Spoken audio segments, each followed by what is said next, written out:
Parce qu'en Afrique, souvent, les gens cherchent à durer au pouvoir. Ce n'est pas pour régler les problèmes, hein. Ils cherchent à durer. Par exemple, en Côte d'Ivoire, il y a peu de gens qui savent que vous faites être un communiste au départ. Ils voulaient même l'accuser. Et pif, un jour à la suite d'une rencontre avec Mitterrand, il sort, il dit que c'est le désapprentement, ils ne sont plus avec les communistes. Beaucoup d'Ivoiriens ne savent pas ça. Il a décidé de se mettre du côté de la France jusqu'à la fin de ses jours. Son adjoint, on l'a tué. Les pays qui ont refusé de suivre le désapprentement, là, on les a sanctionnés. Le Cameroun, vous avez vu la guerre qu'il y a eu, on a tué les dirigeants, on a brûlé au Lassal. Il y en a dès qu'on a tué une ou deux personnes, ils se sont ralliés. Les autres sont allés, chacun a voulu, suivant sa démarche, régler les problèmes. Donc c'était une lutte qui va gagner. Moi j'ai beaucoup étudié les raisons de l'éclatement de la Fédération du Mali. Quelles sont les raisons objectives, subjectives, les intérêts des dirigeants, leur maladresse et les coûts de la France aussi. J'ai développé certains arguments devant le Premier ministre sénégalais qui était là récemment. Vous avez dû voir ce discours sur les réseaux. Même eux, ils ont appris certaines choses. Parce que moi, je me suis dit, il ne suffit pas de dire telle a raison, telle n'a pas raison. Si on veut travailler sur la durée, il faut regarder le tout. Même si c'est ton père, tu regardes là où il n'a pas réussi. Corriger ses erreurs, ça ne veut pas dire que tu ne l'aimes pas. Mais au Mali, dès que tu dis une vérité qui ne correspond pas à quelqu'un à partir de ce qu'il a appris là, pif, il sort sur ton coup. Moi, je ne suis pas comme ça. Vous venez de parler de Moussa Traoré. Ici au Mali, à 7 heures, tu ne peux même pas parler de Moussa Traoré. Moi, je suis allé chez Moussa en personne. Je l'ai interrogé personnellement sur beaucoup de questions, notamment ses relations avec Modibo, comment ça s'est passé, qu'est-ce qu'il sait.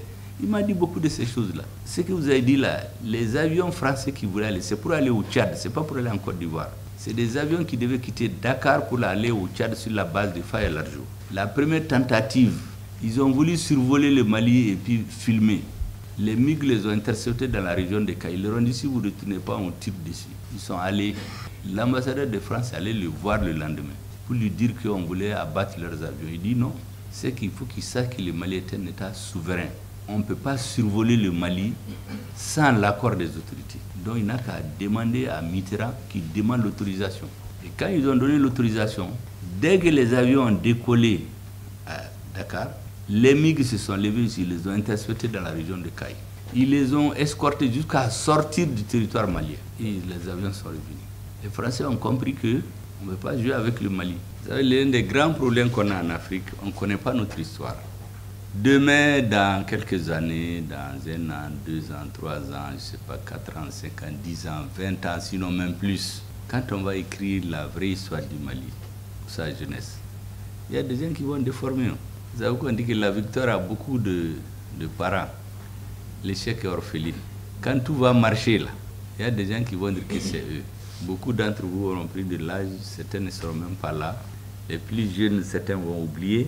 C'est pourquoi je suis très content que vous ayez tout ça en mémoire. J'espère que c'est écrit parce qu'il faut tout écrire et laisser. Il faut que les générations futures connaissent la vraie histoire. Parce que chez nous, on ne connaît pas la vraie histoire. Quand une équipe vient au pouvoir, il y a sa version propagandiste. Ça devient la vérité pour le peuple. Ce n'est pas toujours vrai. Vous savez, quand on avait décidé de parler de l'AES, la première fois, c'est quand le Premier ministre du Burkina Faso était au Mali le 1er février 2023. On a parlé de ça brièvement. Quand je suis allé là-bas le 23 février 2023, on en a parlé encore. Je l'ai dit ceci, on est très enthousiastes, mais on n'est pas plus patriotes que ceux qui ont fondé nos États-là. Avant de créer quoi que ce soit, il est bon qu'on s'interroge. Pourquoi ces alliances-là avaient échoué?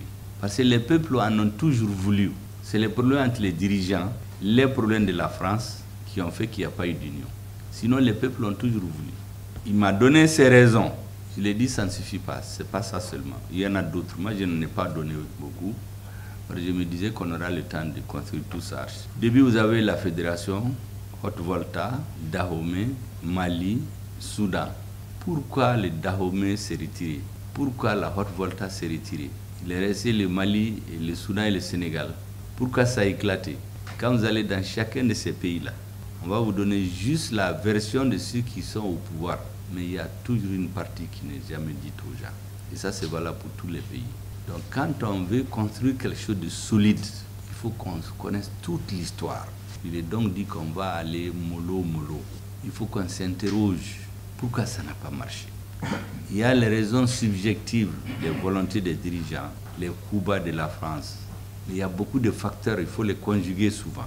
Moi, j'ai pris soin de regarder toutes ces fédérations-là, tous les dirigeants, les circonstances dans lesquelles ils ont signé les accords. En tout cas, ils se sont entendus. Pourquoi certains n'ont pas signé? Quels sont les arguments qu'ils ont donnés? Vous savez, quand on a dit qu'on fait la fédération, il y a un dirigeant d'un pays de la fédération qui a levé la main. Parce que le premier qui a levé la main, c'était Modibo Keïta. Les autres ont levé la main un à un pour dire qu'ils sont d'accord. Mais quand ils sont retournés chez eux, il y a un, quand il n'a pas fait, on lui a dit, mais tu avais levé la main. Il dit non, il voulait se gratter les tampons ici seulement. Parce qu'il avait changé. Pourquoi il a changé? J'ai dit au premier, il faut qu'on étudie ça. Il m'a donné ses raisons, mais en fait, ça c'est une partie. Il n'a pas donné toutes les raisons. Parce que c'est une partie que l'intelligence connaît. Le Bénin, la même chose. C'est devenu Bénin après, c'était Dahomey. Le Soudan et le Sénégal, si vous demandez les Maliens, ils vont vous donner les raisons, c'est les Sénégalais et les Français. Personne n'est puni, mais ça ne suffit pas. Quand vous voyez les Sénégalais, ils vont vous dire que c'est les Maliens. Ce qu'ils disent, il y a un peu de vérité là-dedans, mais ce n'est pas totalement vrai.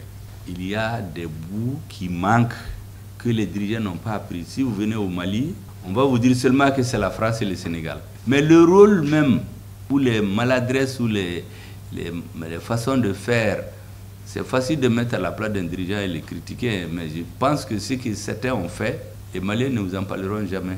Ils vont vous dire seulement que c'est le Sénégal et la France. Quand vous allez au Sénégal, certains vont vous dire non, c'est le Mali qui a fait ça, il a fait ça, ils ne connaissent pas les autres. Alors qu'en réalité, dans toutes ces fédérations-là, quand vous regardez, il y a les côtés subjectifs, c'est-à-dire il y a des intérêts de pouvoir souvent qui ont dominé. Parce qu'en Afrique, souvent, les gens cherchent à durer au pouvoir. Ce n'est pas pour régler les problèmes, hein. Ils cherchent à durer. Par exemple, en Côte d'Ivoire, il y a peu de gens qui savent que vous faites était un communiste au départ. Ils voulaient même l'accuser. Et puis, un jour à la suite d'une rencontre avec Mitterrand, il sort, il dit que c'est le désapprentement, ils ne sont plus avec les communistes. Beaucoup d'Ivoiriens ne savent pas ça. Il a décidé de se mettre du côté de la France jusqu'à la fin de ses jours. Son adjoint, on l'a tué. Les pays qui ont refusé de suivre le désapparentement, là, on les a sanctionnés.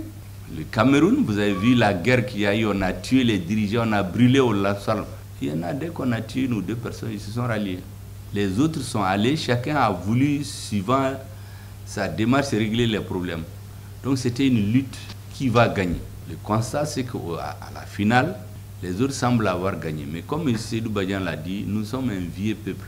10 ans, 20 ans dans l'histoire d'un pays, ce n'est rien. Donc il fallait garder l'espoir. Moi, j'ai beaucoup étudié les raisons de l'éclatement de la Fédération du Mali. Quelles sont les raisons objectives, subjectives, les intérêts des dirigeants, leurs maladresses et les coûts de la France aussi. J'ai développé certains arguments devant le Premier ministre sénégalais qui était là récemment. Vous avez dû voir ce discours sur les réseaux. Même eux, ils ont appris certaines choses. Parce que moi, je me suis dit, il ne suffit pas de dire telle a raison, telle n'a pas raison. Si on veut travailler sur la durée, il faut regarder le tout. Même si c'est ton père, tu regardes là où il n'a pas réussi. Corriger ses erreurs, ça ne veut pas dire que tu ne l'aimes pas. Mais au Mali, dès que tu dis une vérité qui ne correspond pas à quelqu'un à partir de ce qu'il a appris là, pif, tu sautes sur ton coup. Moi, je ne suis pas comme ça. Vous venez de parler de Moussa Traoré. Ici au Mali, à 7 heures, tu ne peux même pas parler de Moussa Traoré. Moi, je suis allé chez Moussa en personne. Je l'ai interrogé personnellement sur beaucoup de questions, notamment ses relations avec Modibo, comment ça s'est passé, qu'est-ce qu'il sait. Il m'a dit beaucoup de ces choses-là.